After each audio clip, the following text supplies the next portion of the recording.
Yo, people, you telling me back again for another Red Talk Champions League night? Flawless. What you telling me, bro? Yo, I'm blessed family. What you saying? You good first and foremost, yeah? All good, my bro. All Everything good. good. Can't complain, man. Big up the chat. You know what time it is? You know what I'm saying? Another Red Talk off the back of another dub. You know Nice what I'm to say saying? that. Another day, another dub, bro. Like, Yeah, what yeah. you telling me anyway? Yeah, man, all blessed, all good. Like you said, it was important to get the win. So important to get the win. That with especially with Liverpool winning and they went level with us and then Villa losing as well. It was important to get that 3 point gap over them. And we all know that Champions League is confirmed, even though it's not confirmed mathematically. It's been confirmed, but we wanted to see a better performance. We got that. Of course, we'll get into how we got there as well. But it was nice to see Carrick like switch it up. Like we wanted him to be proactive. Am I a fan of us being defensive like all the time? No one really wants to see their team be defensive. But at points, sometimes you have to do that. Sometimes you just got to battle, dig in. Where to my guy Eddie? Sometimes it's a straight bar fight, and people can say, "Oh, you're better than Brentford.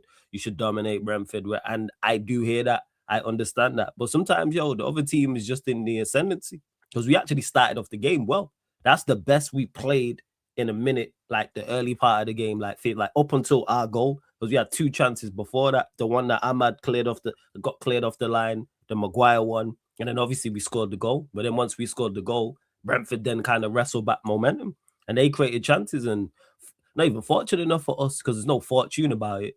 People say, "Oh, you're lucky about Thiago. Thiago missed his chances." Because roles reversed, if Sesko missed them chances, people wouldn't say Brentford was lucky. They'd be clowning Sesko or Bruno or whoever for missing the chances type Fair of point. thing.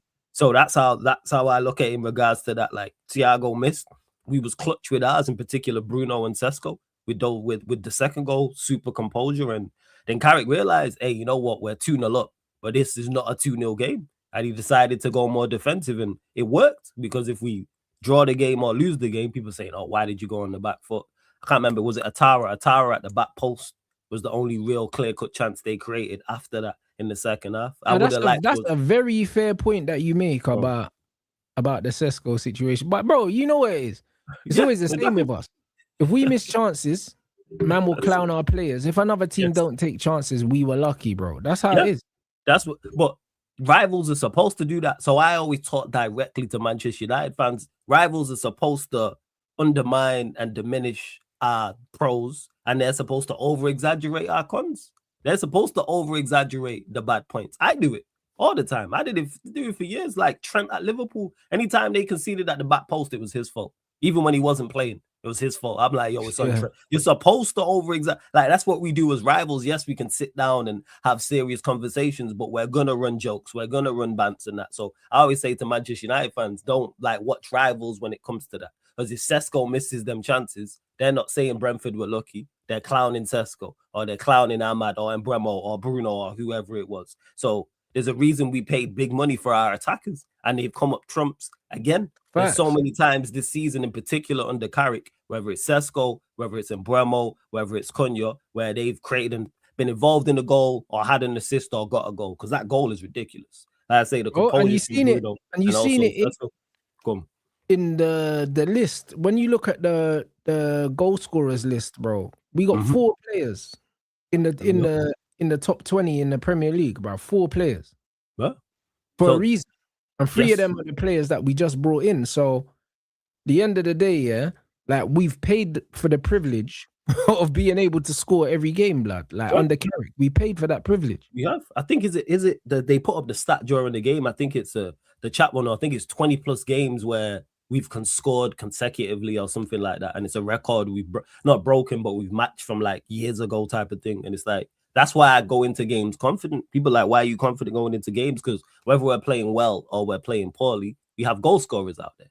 That's what it is.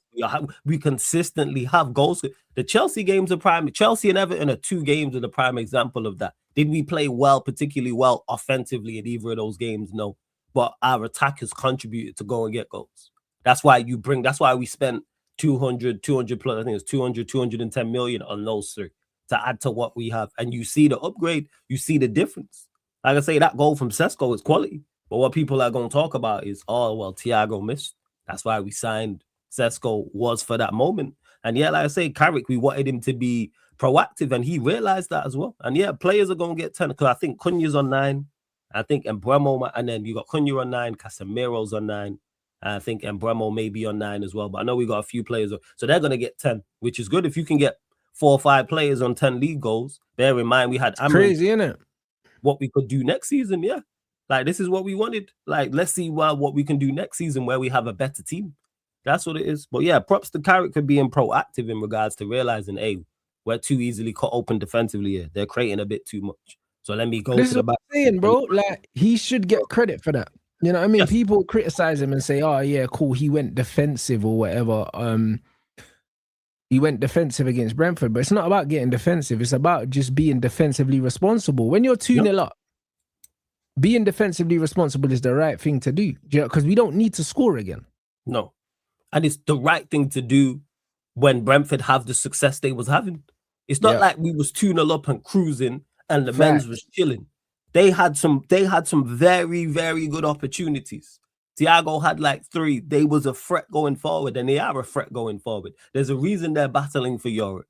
There's the reason they're the surprise package in the league, because general consensus was they're getting relegated. Like, let's not forget that at the start of the season. You're right. When they lost their manager and they lost Brian and they lost Visa and they lost Norgard. They were getting relegated. Yeah. Oh, he's the set piece coach. Oh, they're definitely getting relegated. And look at what they so like you have to react to that, because what don't make no sense is we was poor against Leeds, conceded against them. He didn't make the changes at halftime, and people complained. So now he's made changes at halftime, and then he switched it again when he made further changes when he put Maz to left wing back and he brought on Euro and Mount as well. So at least you're trying. Like I said, I'd rather us lose or draw with Carrick doing that. Obviously, we won the game, but attempt to. You realize something's wrong. That means you're learning. Like you're taking new information on board and moving on from there. And yeah, so Embremo probably gonna get 10. Cass gonna probably get 10, and Bruno and Cunha are probably gonna get 10 in this next 4. Because I see them. Yeah, it's likely. So yeah, and we got over the line with the 3 points and are back in the Champions League pretty much. And then we move from there. And the squad, and I think again, Carrick is maxing out the team. We're seeing where we need to improve. And we all know this as well. I don't think it's a shock. But this is what I'm saying. All the areas that people are saying we need to improve on, none of it is a new conversation. So this is why you need to give Michael Carrick for credit for what he's doing with what he has, because that was the same argument for Ruben Amorim. It was like, is he doing enough with the players he has? No one can say Carrick ain't doing enough. No, he's maxing it out. I say it all the time. People will say, Rants, United need 4 new starters, 5 new starters, 6 new starters, 7 players. So we need a whole new team, but you want Carrick to be here with it. It's like, that makes no sense. You're saying the squad is shot by saying these things, which it is. Like I said, we shouldn't be there out there, Heaven, Maguire, Dalot, and Shaw. That shouldn't be the back 4. But because of injuries and things of this nature, that is the back 4. I thought Maino and Casemiro were excellent, but he can't change that. If you wanted, let's say you wanted to be more defensive, maybe you bring on a defensive midfielder of quality to shore up that midfield. But he can't do that, unfortunately. So you have to roll with what it is. We can't play a midfield trio because we don't have a midfield trio to play. That's our midfield from now to the end of the season is those 3. It's Maino, Casemiro, Brute. That's it. Like, there's nobody else. There's not even a youth. You can see, because even yesterday, like, bro, even if Carrick wanted to change it in midfield, he don't trust Ugarte, bro. No. So he's not trying to bring him on, bro. And that's rightfully so. That's a smart man. Because if he brings on Ugarte that goes to shit, it's why'd you bring on Ugarte? Ugarte doesn't offer anything. Look at Manchester United's record when Ugarte plays, etc., etc. So you deal with it. Like I said, it's not ideal to be more defensively like sound and drop off and give the opposition. But we're 2-0 up. I think he would have liked more on the counter-attack. But I did like the fact that he played the back 3 with 2 strikers.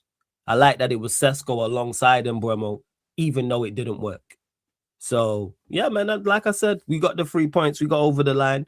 Tough game and battled through it. But what I liked was it was a better performance overall. And I like this as well. Get Ugarte. If we can get 25 million for Ugarte, calm. 100%. That's it, bro. I like the fact that Carrick's identified immediately that he don't have a future here. Because, brother, from the first time I saw this guy play for Man United, I told you, look, he ain't ready. He ain't good enough. You know what I mean? He'll never be good enough, bro. Like, I seen it. You know what I mean? Conor Gallagher, bro. That's what I was seeing, bro. You know what I mean? Like no quality on the ball, just passion, bro. He's just a runner. I'm sorry. Players like that should never play for Manchester United. Ugarte is awful. So the fact that Man United are looking to cash in on him, brilliant. You know what I'm saying? And Like, even I that's thought he was exactly off what a we need. floating more, Replace man. him, replace Casemiro, and then get one for good luck. That's what man need, innit? Because honestly, yeah, that midfield, yeah. Once we get a hold of that midfield, we're gonna look like a completely different team. I hope people are ready for it, because as much as man talk about the style of play and all these other things, bro, you can't really have a fluid football philosophy, yeah, without a proper midfield, bro. Impossible, because that's the football flows through there. Do you know what I mean? So if you don't have a midfield, yeah, midfield is literally, when man say, yeah, between both boxes, that's what the midfield is responsible for. So man are responsible for the defensive side and the offensive side, and the offensive side starts from picking the ball up from the centre back. So everything starts and finishes with the midfield, bruv. You know what I'm saying? And the fact that we're scoring all these goals without one, bro, imagine when we get one flawless. Well, yeah, because it's key to, the thing is, to add to that point as well, it's key to everything. From a defensive standpoint and an offensive standpoint, it's key to everything. Because if you don't, like, your attack breaks down your attack don't get the ball where they're supposed to without the midfield. They're not getting it quick enough into those areas, and they're not getting it with quality into those areas and in the correct areas. And then defensively, if it offers nothing, your back four is just exposed and is going to concede a whole heap of chances. So once we offer more as well. So whatever the style is, whatever type of midfielders we go for, depending on who we're playing, where we're playing, etc. So yeah, it's super key. And that's why I expect them to invest in this area heavily. The same way they've done it with the attack, and we see it now paying off. I'm expecting the same with the midfield. 3 midfielders, 200 million, 210 million in particular in that area, alongside Maino, and then you run with that for whoever it is. 2 premium players, I would say, and then you get one who's like more of a backup. And then if you get a youth player as a 5, whether that's Collier, Kone, whoever, maybe they bring someone in. If they sell Agate, maybe you bring someone in cheaper there, and then you move from there. But I do like the fact, I keep saying this, that it's midfielders we've been linked with. So yeah, and I think they'll get the midfield right, because I can only go of what they've done previously, and they got the attack right. So with the midfield, make sure, I keep saying it, the key, manager. That's the thing I'm looking at and going, you've got this horrendously wrong twice now. 3rd time, you got to get this right. And I'm with Wharton. I've been saying this from a passing perspective. I like him, like that profile, because of his passing. And someone who, but again, you don't necessarily need that to be successful. That's just my preference. If you can bring someone who can progress the ball like he can with the quality he can. But if we don't get him and it's 2 of the others we've been linked to, I'll go, all right. Because they're all talented. Make it work. Whoever the manager is, make it work. You can't say, oh, well, we didn't get Wharton, but we brought in Tonali and Belieber. All right. Make it work. I hear that, but you know what it is, yeah? For me, it's more the profile than the name, innit? I think Manchester United have lacked a midfielder, yeah, that can screen, win the ball, and also progress it, bro. Do you know what I mean? Like, the closest thing we had to that post Carrick is probably like a Nemanja Matic. You know what I mean? And Nemanja Matic's ability to screen the defense, win the ball, and actually play the ball between the lines was underrated. He was a good passer. Also, he was a good ball carrier. Like, he could drive into the midfield as well, Matic. He was very good at that. Obviously, like, not elite level, because we didn't get the best version of Matic. Obviously, the best version of Matic was at Chelsea, but Matic still had the ability to pick up the ball off the centre-backs, drive through midfield, and pass. You know what I'm saying? Yeah. But also, he had the ability to screen, break up the play, and stuff like that. And I think that kind of profile of a player is crucial, because we just haven't had it since, bro. Like, I like Tonali, I like Beleba, I like Anderson, I like all of these players, but like, bro, I'm old school, bro. Like, I like an old-fashioned number 6 that sits and screens like a Carrick. Do you know what I mean? Like a Rodri. I like someone that just reads, breaks up the play, and just distributes, blood. A guy that don't really get involved in the attacking side of the game. He lets the good players play. He let the attackers attack. He just mopping up. You know what I'm saying? Like, Beleba's not really that. Beleba's still, Beleba's like an N'Golo Kante, but with like ball carrying and that. But Labor's He not a does it sitter, different. like, do you know what I mean? He box to box. He don't screen like you're saying Yeah, there. he's not a screamer, bro. He's more of an interceptor, like, and you get me? He's an all-action midfielder. And cool, I like the all-action, but there's a lot to be said about for them midfielders that you just don't see in the game, bro. They're just there cleaning up. Yeah, because his teammates will talk about how important he is. That's what it is. Teammates will say what Tchouaméni is, bro. I've already said you, but again, Tchouaméni, I keep saying this about the Tchouaméni situation. I believe it when I see it. That sounds I don't think it's gonna happen now, bro. Because like way too good to all the noise coming out is that Real Madrid has said hell no. You know that? Because like he's a quality player. Like that's why I said, all right, I believe this when I see it. But when I take him, but again, what we're talking about here is preference. Because my preference is to have someone who is on the ball, and I'm talking more so progressing it through the lines with quality. That's what Wharton does. So I use Wharton's name because out of all the ones we've been linked to, he's the one that does that. But if you get me someone who brings that, cool. I'm calm with that. Even if he isn't, that profile isn't the best defensively, and you have someone who's defensively sound next to him, rather than getting in one, like it's a balance thing in midfield. So if you have a Wharton who's not the best defensively but good on the ball, but then you have someone who's defensively sound next to him, I go, cool. Because we should have options in there to do all types of things, because we're going to need players for different games. As when the reports come out saying, oh, Wharton's too similar to Maino, so that's why they're unsure about Wharton. But and even that, it's like he's not though. Go on. That's the thing. He's not similar to Kobe, bro. Like, he's got a much better passing range. Like, I think they're talking about defensively. They worried about that. That's what that is. I know, but I just don't see the comparisons really. Like, the only thing that they have in common, is that they're both very comfortable receiving the ball under pressure. You know what I'm saying? But when it comes to the way they play, Wharton can't dribble like Kobe. Kobe can't pass like Wharton, bro. I think that they complement each other because like their strengths are very different. Do you know what I'm saying? I'm saying sign them both. I'm with the Wharton thing again because of his profile, not the name, and his progressive passing. And again, it's different. Like when they say that, oh well, they're both not it's from a defensive standpoint. I look at it and go, it depends who you're playing against, and there should be options in there because there's certain games we can play those two. 100%. There's certain games we can play. If we're playing at home to Brentford. Home to Burnley. I use Burnley as it. Do I think we can play Wharton and Maino? Yes, if we're dominating the ball. Now, if you're going away to the Parc des Princes, are you playing Maino and Wharton? No, you're putting somebody else in there with them. So again, it's different. It's horses for courses. That's what it is. So you know it is with options. Wharton and Kobe. Like it's like it's not even necessarily them needing a proper six. For me, it is like, if you look at what they both do, it's like Kobe, you saw for the assist he could have had with Ahmad yesterday. Yeah, he's cold. Yeah. He can do that. I want to see him in the final player, bro. Like the way he was dribbling and going past people. Wharton sits and allows Kobe to do that way more. Yeah, absolutely. Because in the system right now, Cass is the deeper. Kobe's the deeper of the two. Because he picks up. You know what I mean? Like Cass Cass does sit occasionally and allow Kobe to go forward, but a lot of the time, Kobe only gets forward like that by chance, innit? For the most part, in build-up, Kobe's deeper than Cass.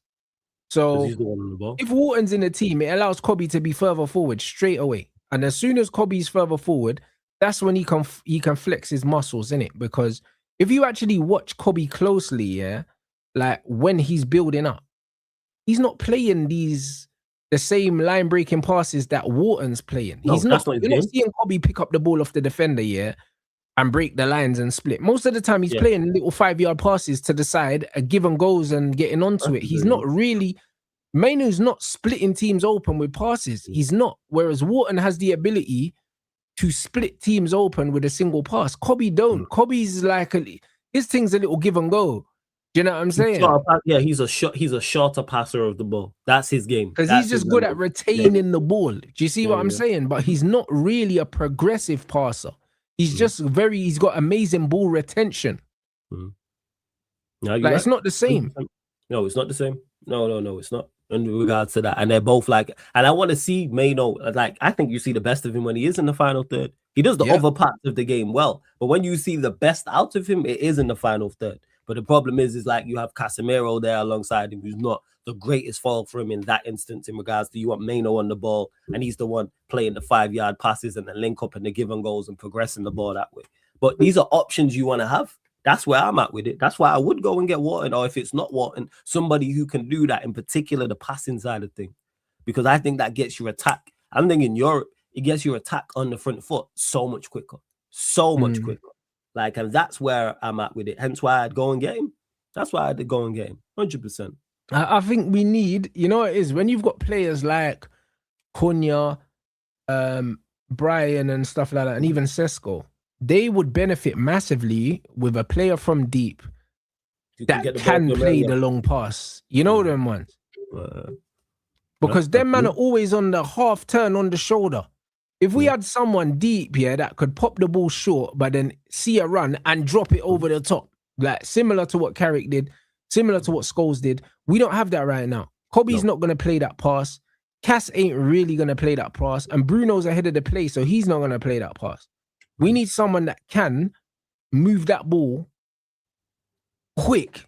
Do you know what I'm saying? So we could utilize the players that we do have here on the shoulder, because we do have dangerous players. Like Brian on the shoulder is dangerous. Do you know what I mean? Cunha on the shoulder is dangerous, but we just don't see it.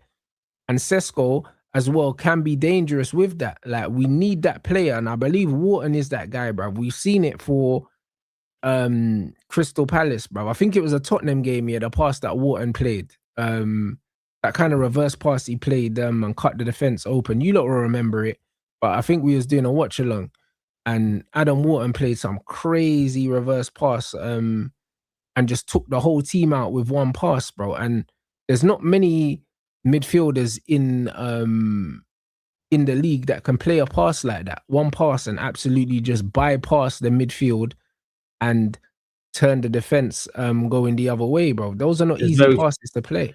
There's very few, because it's a more rare profile now. So there is very few midfielders. Even when you look at the top teams in Europe, there's very few that do that. They can, but it's not their MO. Like Mano can play the ball longer, but his game is, like we said, shorter passing. You look at the midfield trio at PSG, their game is, yes, they can play longer passes, but their game is more shorter passing. A Pedri, for example, he can do it, but his game is more shorter passing as well. So if you can get that, I think you're going to get that. But what is the preference of the club?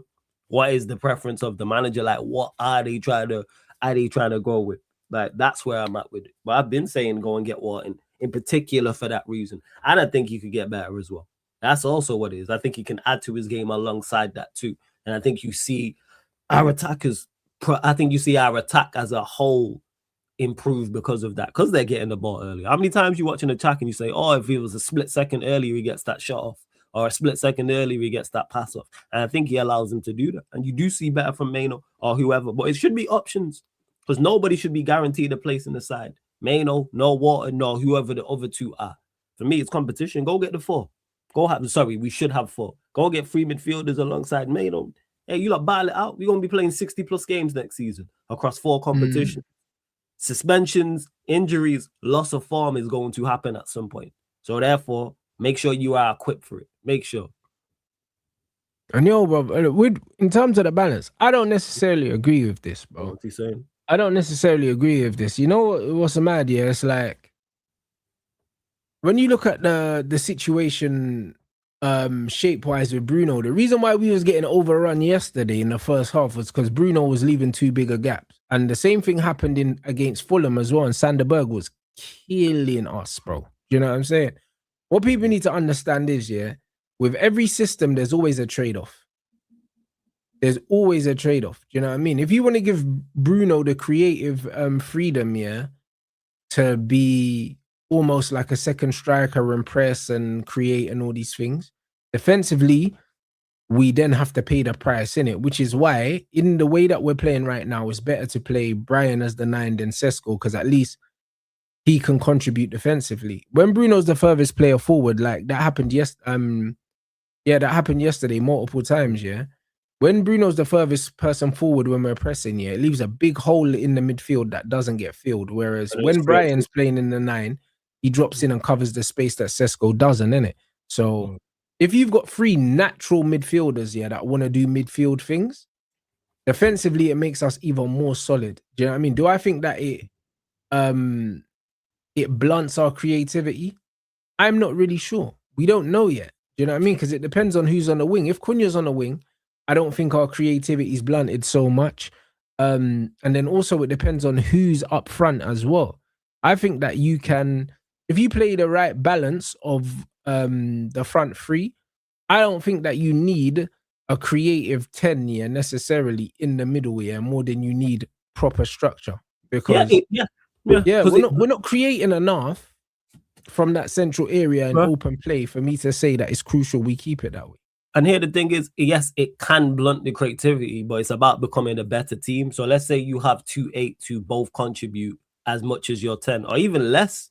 But you know what you do? If you have fullbacks who go forward, who create, that's how you make up for it. Because you got your 2 wingers, you got your striker, you got 2 8s, and you got 2 fullbacks. So it's your 2 fullbacks, 2 8s, 2 wingers, and a striker. That's 7 of your 10. I trust that 7 out of that 10 if it's quality. You got 7 players. PSG are the prime example of that because they play a midfield trio. Because they play Vitinha, and of course they're at a high level, but they play Vitinha, Ruiz, let's say it's João Neves or Zaire Emery, whoever.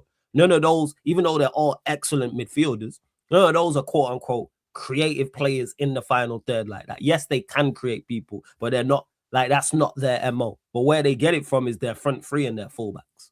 They are the creative sparks. And because that midfield three is so strong, the structure's better. Yes, people, they do. Again, let me repeat that. Their midfield trio do create, yes, but not to the level that people would say. Like, that's not their MO like we was talking about, man.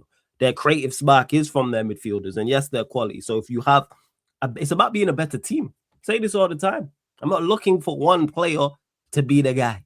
I'm looking for the team to be better. That's where it is. I'm not looking for a replacement for like people say, oh, replacing Casemiro is tough. Yes, you're not going to go out and get one guy that does what Casemiro does. That is very, very difficult to do. And that would be silly to go and try. No, you make the team better.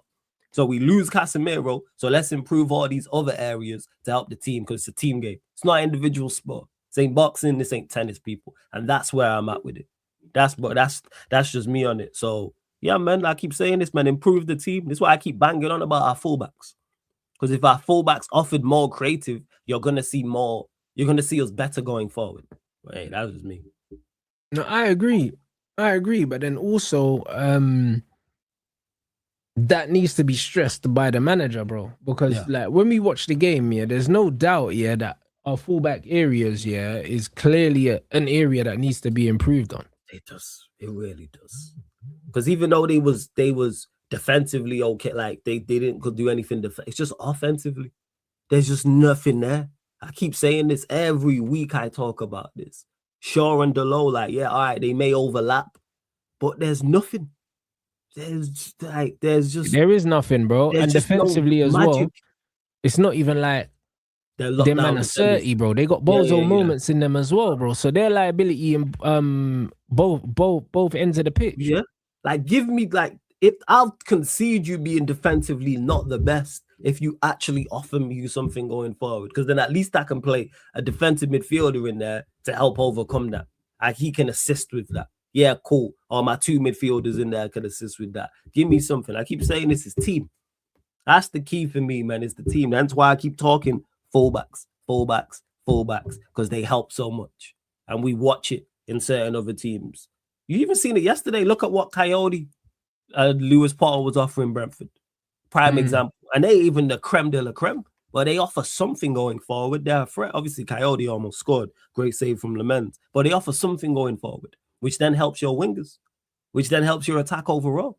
I keep saying this. I think we see better Ahmad, a better Cunha, better Mbremo, Dorgu when he's back if he's playing left wing with better fullbacks. Because there's someone to link up with out there. Let's get some combinations going. We go back to yesterday. Beckham and Gary Neville was a prime example of that. And that was just Gary Neville's ability to cross. You'd overlap, which then opens up the space for Beckham. Beckham knocks the ball out of his feet and crosses it in, whether it's Giggs and Irwin on the other side. Like the list goes. Wes Brown and Ronaldo, prime example. Yeah, the list goes on. Like those two. Like we've seen that. Wes Brown's ability to overlap and be a threat by crossing the ball allowed Ronaldo more space. And Ronaldo was Ronaldo, so he was going to create space anyway. But now he's got extra help. as great as he is, one of the best players we've ever seen at the club, as great as he was, he had assistants. So, yeah, we'll see, man. Hopefully they do the business. Let's go and improve the team. That's where I'm at with it. You know what I'm saying? Big up the chat. Make sure you run those likes. Hey, brother, you're a madman. Brother, man is still talking about this Meg thing, bro. Hold on, what did man say? Man said Meg said that she'll sue Clayton. Also, man need the sources, you know, before you just start throwing misinformation in here. You know them way there, bro. What's the source of this? Man said he promised to send her 300K, even if they broke up. He isn't sending any money. Brother, what? Brother, what? You know what? Brother, what? You know what it is, yeah? NBA money is different, blood, because you see when I see some of the figures that get thrown around, yeah? I'm thinking this ain't real, blood. Like, these men actually make this much money, you know? They do. They make a ridiculous amount. Yeah, they make a ridiculous amount playing basketball. And that's not including, if you're at Clay, endorsement deals. Man said she went live. What do you mean she went live, broski? Like, there was something coming out saying, basically, that she was asking my man for a monthly allowance or something like that. Even though she's a musician, bro. She's rich though, Meg. Like, that's why that sounds far-fetched. It's not like she's some nobody. Man saying she went live on Instagram. Brother, what? Man, she was saying that she wanted an allowance or something like that. A monthly allowance of like, I don't know. I think it was like $500,000 or something. A month or something. Bro, they talk about this money like it's not money. That sounds far-fetched to me. That's what it is. Brother, it seems like she thought that she felt like she found a mark here and he went up to her, blood. You know the way there? Because, bro, no brother should be paying a gal an allowance to be his gal. That's crazy. Yeah, why? Like, yeah, it makes no sense. We know, I'm not in this instance, we know it happens because I've heard like other celebrities and entertainers talk about it, like females have asked them for an allowance and stuff like that. But from her, it don't make no sense considering her profile and the money she makes, etc. But yo, the world is crazy, man. That's what I'm gonna say, man. The world is crazy. You ask me how you think of it. It's like, yo, that's their relationship. They broke up. Like, brother, that's what I'm saying. Like, bare people be caring in that. Yeah, like I don't, you know, I got my own relationships to worry about. She ain't rich like that, but all right, she rich enough. She know it's not like she's going broke. Are we saying she's going broke? I'm sure she's good. But there's no chance of that. But this is the wickedest thing, bro. Like, things will have their own money, but they want yours. This is random. This is what you need to understand. I'm sure she's good, man. I'm sure we're not gonna see her out she going bankrupt. Chapter 11 or chapter 12, whichever one's the serious one. Like, they're gonna repossess her yard. Like, I'm sure she's doing well. I could be wrong. Maybe she's doing terrible, but this is news to me. I'm sure she wouldn't be doing terrible. She'll still have dough, but bro, man, them I keep telling you, but if things want to spend your bread, not their own. And the wickedest is, yeah, these things will spend all your money, spend their own money on themselves, yeah, but they won't look at it as you looking after them. They'll see it as an obligation because you're not physically putting money in their hand, yeah. They won't see it as you're maintaining them. Do you know what I'm saying? They won't see it as that because even though you're spending money to stop them from spending money, they won't look at it as you're actually maintaining them because you're not giving them the cash in their hand. But this is their mental state. So you could pay for everything and she still won't look at it like you're looking after her, bro. And that, again, that makes sense from like women who are on the, like, not on a high profile and not rich, but I'm sure she's doing like shows and stuff like this and endorsement deals and record label. I'm sure, but again, I could be wrong. I don't follow Meg Thee Stallion's career like that. I'm pretty sure she could go on a tour, for example. Pretty sure she's famous enough to do that and has enough of a big enough fan base to do that. But yeah, man, it's very strange. It's like when I see this Vlad TV. Do you see the Vlad stuff with Boosie and then Harry Spears? You see all that? No, what happened? So this guy smiles. So what happened initially? So Boosie went on a live and was like, But and this is again, the chat will let me know, clear up anything I miss, and said Vlad won't pay me $5,000 extra more. So then Vlad has them. So that's all he said. And then Vlad has responded and said, I ran the numbers, and you're not worth that. Because then Vlad said, I was paying him $25,000 per interview, and he wanted $5,000. He wanted $5,000 more. But then when I ran the numbers, it wasn't, she don't write all the songs. Yeah, Boosie wanted to pay rise. So then he was like, I ran the numbers, you're not worth the 5,000 more. That's what it was, like in regards to the numbers. He said from a number perspective, and he said he sent him the numbers. So then they was going back and forth about that. And then Aries Spears came out and then was like, seeing that Boosie was getting 25,000, and then sent Vlad like screenshot to people saying, yo, and telling him, oh, I'm one of your biggest guests, and look, I'm only here for Aries Spears, all this type of stuff. So then Vlad did a response to Aries Spears as well. Basically pocket watching. That's what it was. So then Vlad did a response to Aries Spears as well. Yeah, it's crazy. Yeah, Aries wants to pay rise too. It's like, yo, man, they're paying you $5,000, $25,000 to go sit down and talk for 2 hours. Like, it's weird. That's what it is. Like, so that's what it is. So it's pocket watching. So Boosie he wanted the extra 5, and then Aries Spears was pocket watching him, and then he wanted more money as well. And then Vlad did a whole, I was half watching it yesterday. I didn't watch the full thing. He did like a full hour response responding to it as well. Damn. So yeah, pay rises. Yeah. This is all, it's crazy. Yeah. But see that there, people. You know what I'm saying? Yeah, so it is what it is. That's actually crazy, man. So, you know, I hear what Vlad's saying. Because he's saying he ran the numbers, and he's saying, right, I shown these lot the numbers. And he's saying, look, this is what the amount is. And he's saying with YouTube as well, you can get demonetized, which then takes obviously as we know as well, you can get demonetized for talking about certain things. 100%. And then there's no money. Then there's no money. That's what you're saying. I'm taking all the risks with that and so I was just like, yeah, man. Yo, $5,000, $25,000 to go sit down for 2 hours. Go do it. I was I wish someone would offer me that. Give me the $5,000, £5,000 to talk for 2 hours. I'm with it. And of course, you said Enrique is considered the perfect fit. Of course, he beats other requirements. Of course, he does. I'm tired of hearing this Enrique stuff. You know them ones. Like, obviously, we heard the Tramini stuff, yeah, and already cold water's been poured on that. The Enrique stuff, like, I can't look past them man just using us for negotiation purposes, bro. I don't think that Enrique is available. I said it from the jump. This is why I believe that out of all the options available, Michael Carrick is the best option available, bro. You know what I'm saying? I hear it. I just don't think there's anyone out there realistically that we can get that is an upgrade on what we got going on right now, because I don't think there's another manager that comes in, like another elite manager that comes in and does better than what Carrick's done since he's come in, bro. Yeah, because there isn't, and it's not like we're talking about going to sign players and you can go scout. Managers is different. I'll never hear that argument with players. When people are like, oh, the market's terrible and this, that, and the third, I say all the time, the obvious market can be terrible. So when we sit down, general consensus, I'm excluding the people who watch everything, because there's people who watch this, who watch absolutely football everywhere I can name. But I'm saying general consensus. If you say, oh, there's no left wingers out there, and obvious, yes. There's no one in the Premier League and in the top 5 leagues in Europe where we go, yes, go and get him. But we just went and signed Laments. He was in Belgium. No one knew about him. We're our big Belgian side.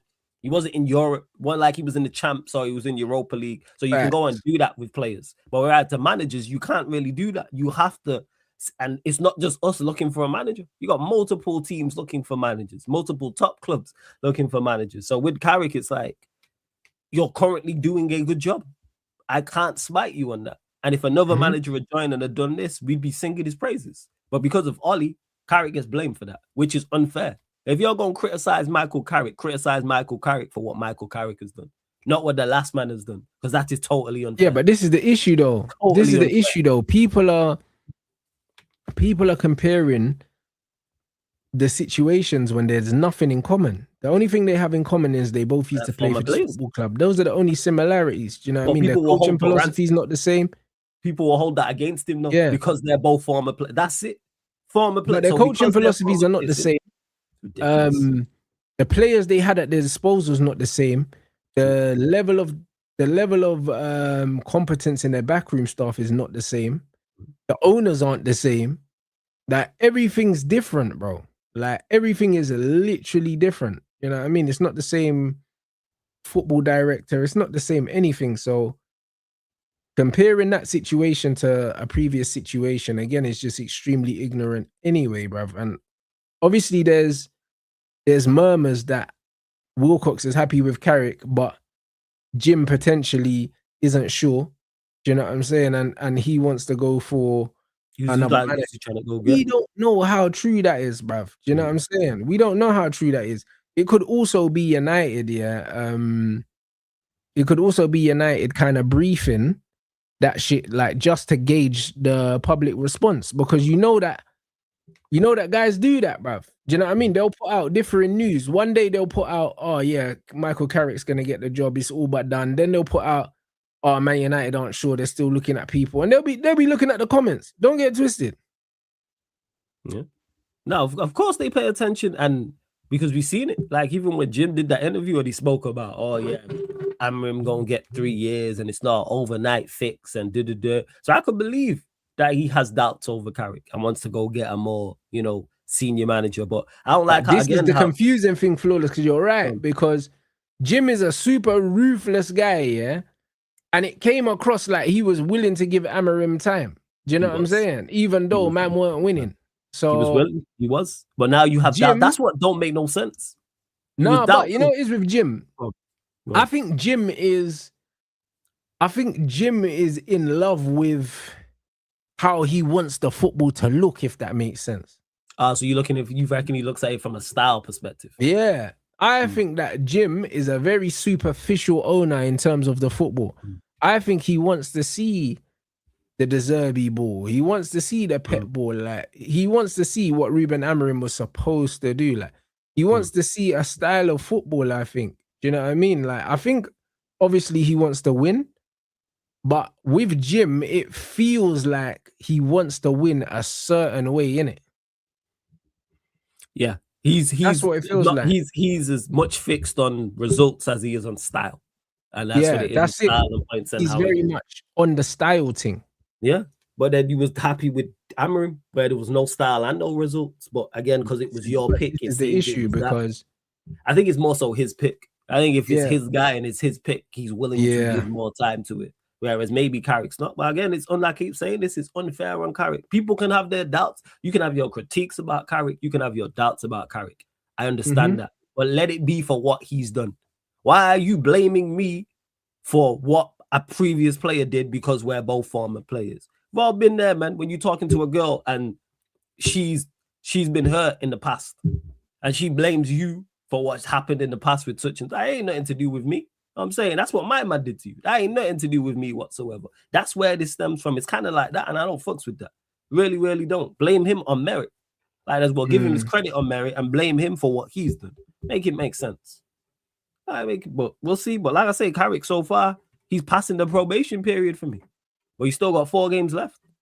I'll assess fully at the end of the season, but where it's going, I like. But if we fall off a cliff at the end of the season, I go, all right, maybe it's not. But we needed a performance yesterday, and we got that. Not only did we need a performance, I needed a performance, which was better, even though it wasn't the best. And also, I needed him to be more proactive, which he did. First half an hour was the best football that we'd seen under Carrick, since the first in a long time, bro. We were direct. We played with a purpose, and we were creating chances, bro.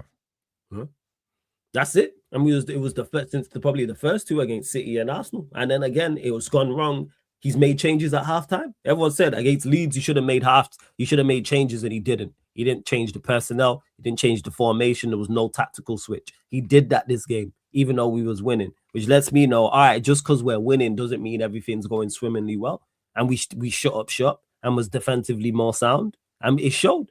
Brentford created much less. Because if we would have went like that and Brentford would have created the same or created more, we'd be sat here saying, hey, how have we gone defensively? How have we gone more defensive, but yet we're still conceding a whole heap of chances? So I'll give him credit to that. And he's still learning. I also take that into consideration. Carrick's still learning. Carrick's nowhere near the finished article. But I want to see you actively trying to be proactive He was proactive yesterday. Let it go wrong with him being proactive rather than just sat there and doing nothing. Because people said that against Chelsea and other times. But yeah. And yeah, facts. If Carrick didn't change the system, we would have lost yesterday. Do you know what I'm saying? And I'll be honest, yeah, it's like some people chose to find the negative in that because they were saying, oh, like he didn't make attacking changes. But brother, you don't need to make attacking changes at 2-0. No, not with the way the game's going. Like, be defensively sound. Like, yeah, I thought, like, I get what Morris is saying here. It couldn't have been 6 or 7, but they could have scored in particular yesterday in the first half. Yes. Yeah, but so could we. We could have been 2-0 up early doors. Yeah, then it's a different game, blood. 2-0 Trafford in 10 minutes. Yeah. Imagine. Like we scored. I swear we scored within 15. So imagine. Yeah. We could have been 2-0 up after 10, 15 minutes, yeah, and cruising, blood. Do you know what I'm saying? So it's easy to talk about what they could have did, but we had our chances as well. Yeah. The Maguire one and the Ahmad one, they're the two. They were the two early doors. So you also do it. That's a fair point, Rants. You also have to look at it from that perspective too as well.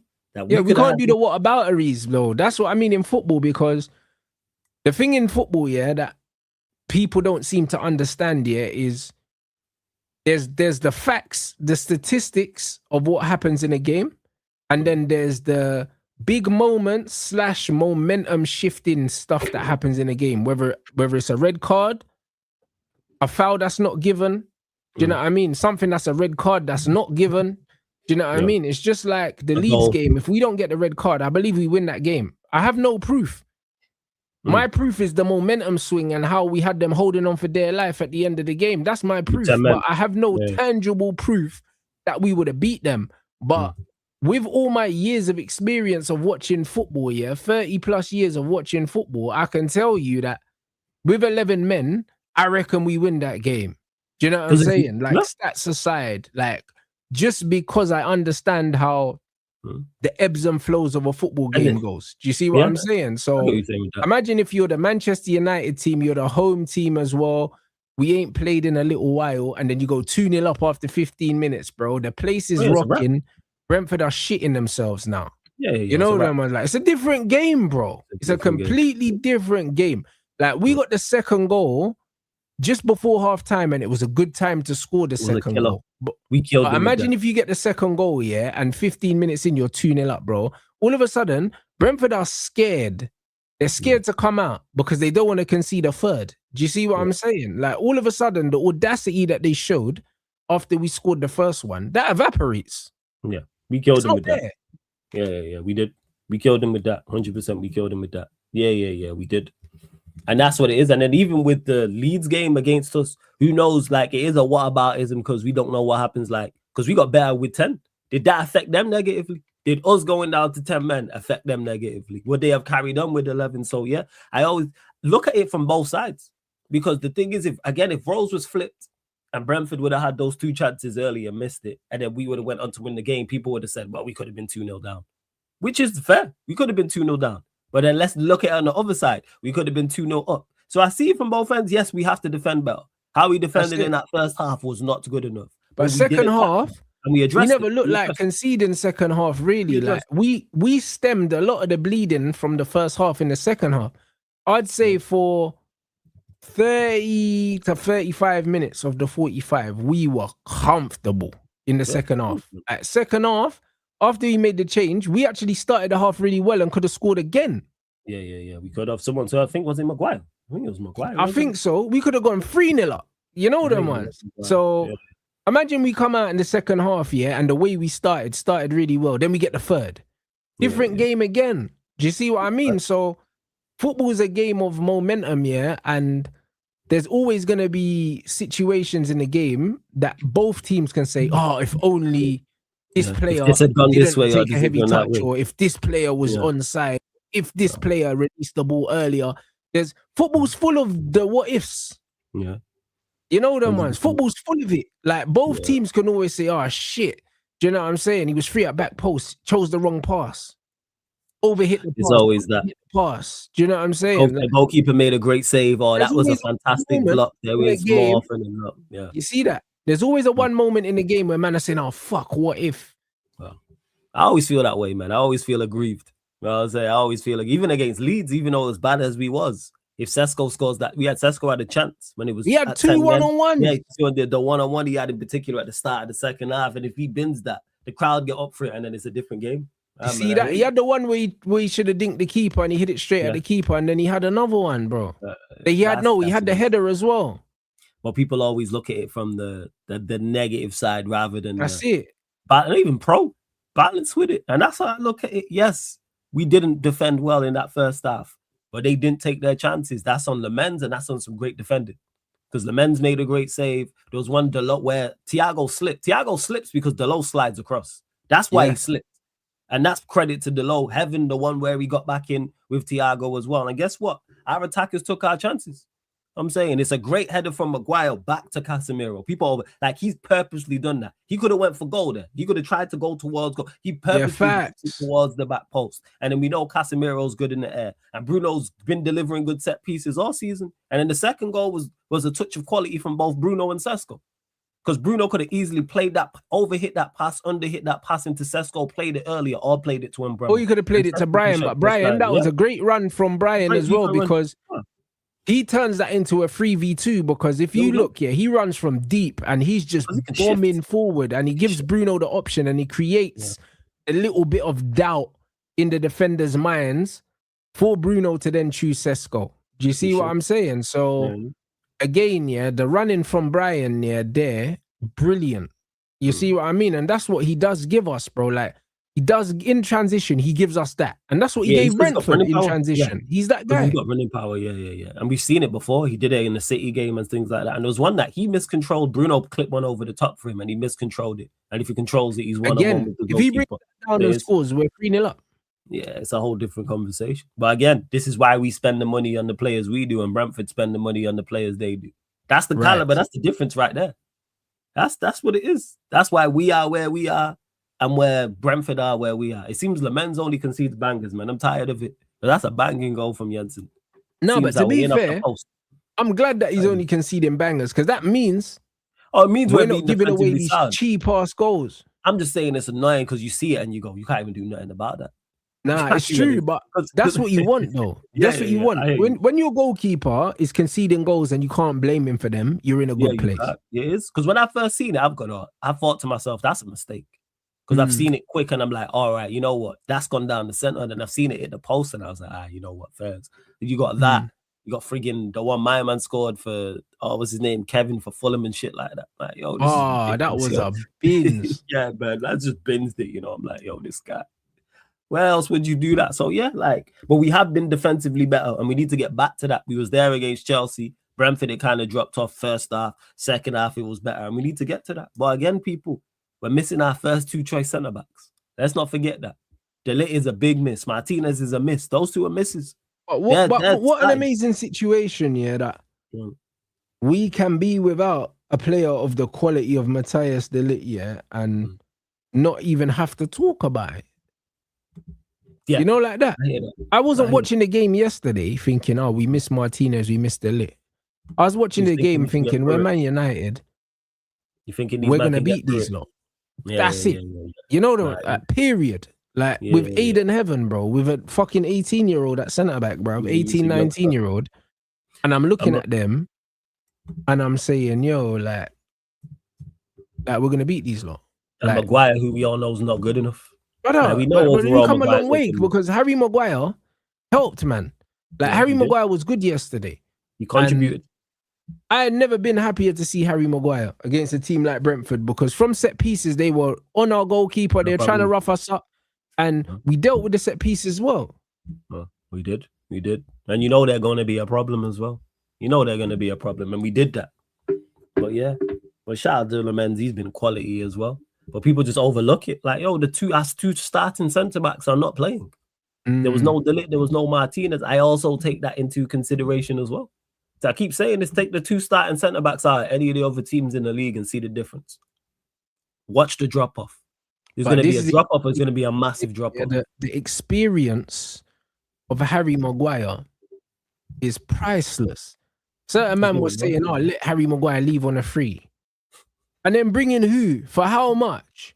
Do you know what I'm saying? Because there's not many players in the league, that can just be part of your squad, come into the first team, and it's like they're calm with it. Yeah, just bro, they're seamless.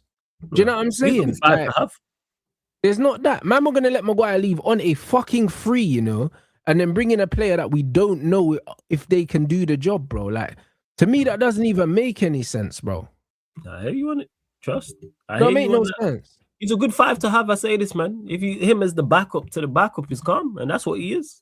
Like, he's playing every now and then. That's why you need get your starting centre backs fit, and you join and do a job. I don't need you to be exceptional week in, week out. I need you to be able to do a job when it's required, and he does that. The problem is with Maguire is when you see him over a sustained period of time, but that's squad players. Most squad players, 99% of squad players are like that. So like that's not what we're trying to see, and that's where I'm at with it. 100%, bro. And even this Lacroix stuff, I'll be real. Go on. There ain't no fucking guarantee any of these players that are playing at these lower clubs, are gonna come into Man United, with the pressure and do nothing, bro. You know them ones. And if you're gonna bring in a player like that, you don't bring him in for Harry Maguire. You bring him in and have Harry Maguire.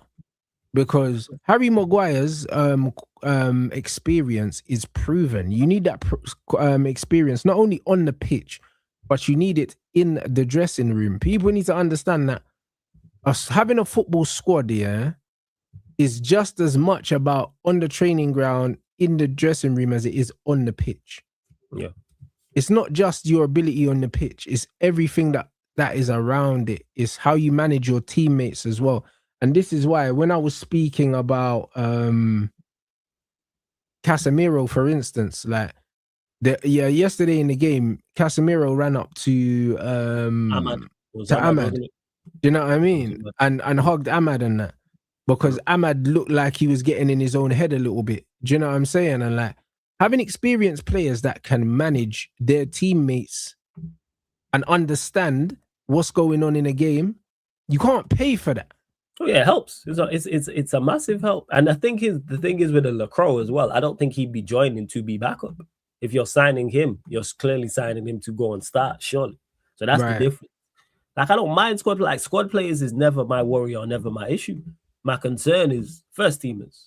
If my first team's parting, I think the squad pretty much sorts out itself, unless you're completely horrendous, like an absolute dreadful footballer. Being a squad player is not really a problem.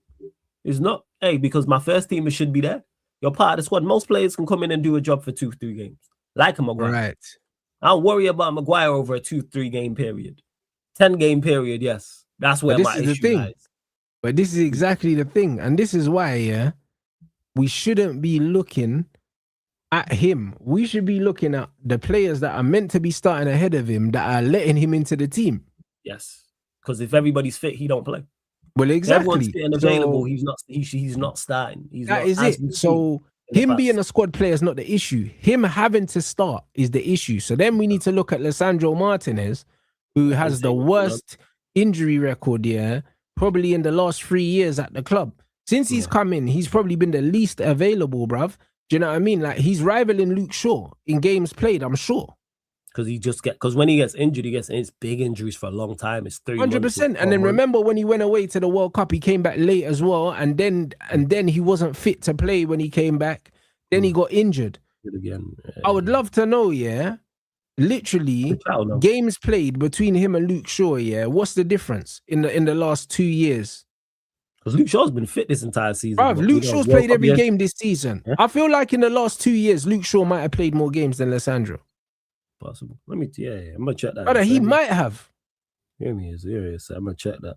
Like, brother, he played less games than Rafa Varane, and man will call him Varane injury prone. Nah, facts. So big man thing, he might have played less games than Luke Shaw. Because we haven't had a full Lisandro season. Nah. And that's a problem in itself when your centre back can't stay fit. Problem. You know what I'm saying? So when you look at these things, when you look at Lisandro Martinez, yeah, I'm looking at man's strengths and his weaknesses, and I believe he's got more weaknesses than strengths. So if I'm looking to get rid of anyone, yeah, it'd be him and go sign a starting centre back. Yeah, you get rid of him, get a starting left-sided centre back, because you've got De Ligt, Maguire, and Euro that can play that right centre back. Yeah. Do you know what I'm saying? And then you've got Aiden Heaven that can play left centre back. You've also got Euro that can play left centre back as a backup as well. So you go and get a starting left centre back. This is what you do. And yes, Harry Maguire did take a pay cut to stay as well. So it's one of them ones where you go and you get that. That's exactly what you go and get. You don't get rid of someone like Harry Maguire, yeah, on a free if you can't replace his quality for free. Yeah. Because you can get money for Lisandro. You can. I hear it. Trust. You can get money for Lisandro. And whatever you get for Lisandro, it's more than free Harry Maguire leaving. Yeah, by the end of the season, it won't. By the end of the season, Shaw would have played more for him still. I'm just looking here. So this is competition across all. So 32 appearances last season for Martinez. That's across all comps. Luke Shaw played 12 games across all comps. Jesus Christ, last season. And then this season for Martinez, it's been 16. For Luke Shaw, 35. But obviously, Luke Shaw played the final 4 games. That's over the last 2 seasons. So yeah, there isn't much in it, yo. There isn't. That's dreadful for both of them. Jesus, man. And that's left side centre back and left back. You see what I mean? This, man. And then even the season before that, Martinez, 14 games he played, 23-24. What did I tell you? I'm telling you, bro. Brother, Martinez just getting away with fuckeries. And you know what's crazy? That's 14 across all comps. And then Luke Shaw that season, 15 across all comps, 23-24. Jesus. Brother, what, bro? Clip this. I fucking told you, look. I told you, look, bro. Don't trust this midget, bro. This guy doing too much, man. Don't trust this bro stealing our money. They both are, yo. And then obviously his first season, he played a hell of a lot. He played 45 across. Brother, this bro stealing our money, bro. I told you. Because 47. This guy runs around and kisses the badge, yeah? Man just letting shit slide. He's the one we need to get out the door. Man, I'm talking about Harry Maguire.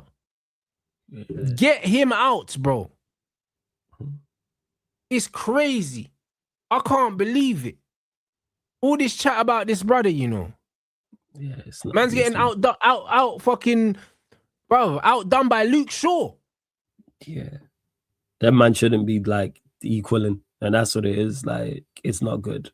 Both of them. And that's our left-sided centre-back and left-back, like, starting. Go run me a left-back. Go run me a left-back. Fucking nightmare, man. Brother. Absolute nightmare. I hear you, 14 games. 14. Yeah. Crazy. Yeah, do you know what I'm saying? Like, that shit is crazy, my brother. But man is saying, oh yeah, but he's good at playing out from the back. Get him out of here. Yeah, 14 and 16 is disgusting. I can't Get him out of here. This is crazy. Yeah. Do you know what I'm saying? Get him out. Do you know what I'm saying? Luke Shaw's taller than him and faster than him. That's the worst thing about it.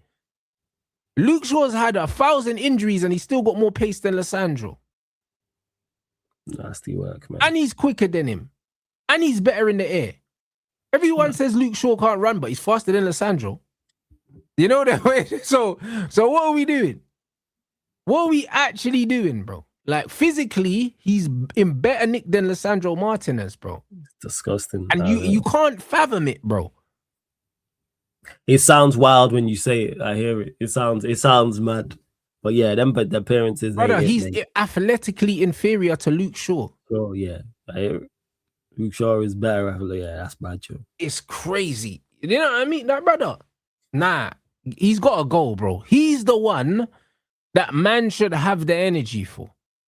Do you know what I'm saying? Because as much as Luke Shaw needs to leave, yeah, Lisandro needs to leave for a different reason, blood. Yeah. Because man could argue Luke Shaw, oh yeah, quota and that. Man could say it's a DEI hire, Luke Shaw, yeah. But bro, there's no reason to have Lisandro here. There's no reason. I hate when if you can go get a quality left-sided centre-back, you go get it. Obviously, we got linked to Senesi, but you go and get it if you can. Because he kisses the badge. Get out of here, man. You go get it if you can. It's not making sense. Well, it's not making sense at all. Do you know what I'm saying? Go get me a left centre back if you want to do something, and then we don't need to rely on no one else, bro. We don't need to remember about no one else because Aiden Heaven is more than good enough to be the understudy stepping in for 2-3 games if we need him, or the rotational player. He's shown that he's good enough. Absolutely, he's good enough to be a rotational player. Absolutely, I'm with that. Yeah. Fuck, them numbers are nasty. Disgusting from both of them. Yeah, those are horrific, guys. Do you know what I mean? I can't even lie, bro. They're worse than I thought. You know what I'm saying? But that's food for thought, people. Do you know what I mean? That's absolute food for thought, man. That them Lissandro numbers, man. I don't even know, man. I didn't realize it was that bad. But I just had a feeling, bro. Because I remember last season, I was like, where is he? Bro, I was thinking, bro, like, you know, when man was going into the summer, man was doing combined, we were doing like preferred 11s and that. And I was thinking, bro, like, man forgot Lissandro played for us. Like, man went in no 11s. And I was thinking, hold on, like, man got through a whole season and didn't even miss him. Like, there was never a game man was saying, oh, we miss Lissandro. Do you know what I mean? Like, man never missed him. And that's when I was deep in, like, the fact that he could be injured and nobody's saying, oh, we need him back. I think that tells you everything you need to know. Yeah, it's ridiculous, man. Them numbers is ridiculous. I can't lie. They are. I like Heaven as the understudy, though. I'm a fan of Heaven. I'm not sold on Heaven, but I like what I'm seeing. He's one of those game time. Yeah. The game time thing for Heaven. That's where I'm at with it. I'm a fan. I'm a big fan. I think he has all the attributes to be a very good centre back. I think he's a good centre back. But this is why next season, when we're challenging on all 4 fronts, this is when we actually get to use the squad. This is when we get to see, who's good and who's not. This is where we get to see where Carrick's mind is at. And this is why, this is why when I'm looking at it, as much as it's frustrating that Xerxes ain't getting that many minutes, next season there's going to be bare rotation because there's going to have to be. Do you know what I'm saying? So I can't lie. Xerxes is not going to make the World Cup this year anyway. So my thing is he might as well just hold out till next season because he will get minutes, blood. And I genuinely believe, he'll force his way into the starting 11 because he's better than Sesko. He's going to get game time.